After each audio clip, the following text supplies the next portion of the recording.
Questa pillola è la più importante delle pillole sul caffè di Caffè 124. Come farsi una buona moka a casa? Quali sono gli ingredienti necessari? Un buon caffè monorigine. Questo è un caffè con un nome abbastanza esplicito, Fucking Strong Coffee. È un caffè che viene coltivato da una cooperativa di donne ruandesi. Una delle particolarità dello specialty coffee, quindi di questi caffè particolarmente curati, è il direct trading, cioè il caffè viene sempre comprato direttamente dai coltivatori perché vogliamo essere sicuri dell'origine.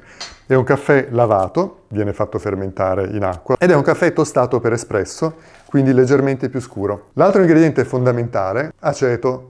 Perché l'aceto è fondamentale? Perché, che ne dicano le nostre nonne, la macchinetta del caffè, la moka, deve essere uno in acciaio. Se avete la macchinetta, la moka di alluminio, buttatela pure, non ve ne fate nulla. La moka, quella Bialetti, secondo me è la migliore che si può trovare, con questa forma. Deve essere perfettamente pulita. E l'unica maniera, o comunque la maniera più economica di pulirla, è l'aceto. Controllate che non ci siano residui di muffe. Terzo ingrediente, ovviamente, è l'acqua. Adesso qua facciamo pubblicità lievissima che è un po' lo standard per il caffè. Non usate l'acqua del rubinetto. Per il caffè ci vuole un'acqua molto bilanciata in sali minerali. E qui abbiamo preso l'ultimo ingrediente, il macina caffè.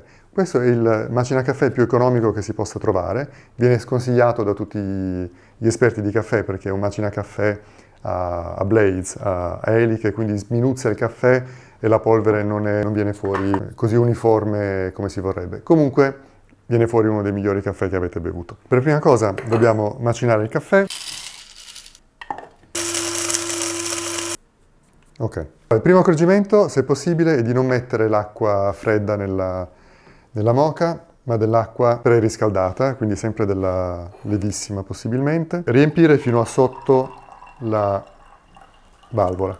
Mettiamo il filtro, mettiamo tutto il caffè.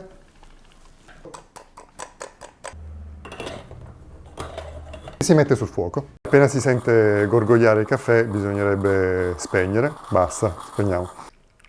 Non c'è neanche un po' di nota amara e questo grazie al fatto che l'abbiamo macinato ben più grosso di come lo trovate al supermercato e soprattutto che era un caffè tostato relativamente chiaro e quindi non ha tirato fuori delle note amare.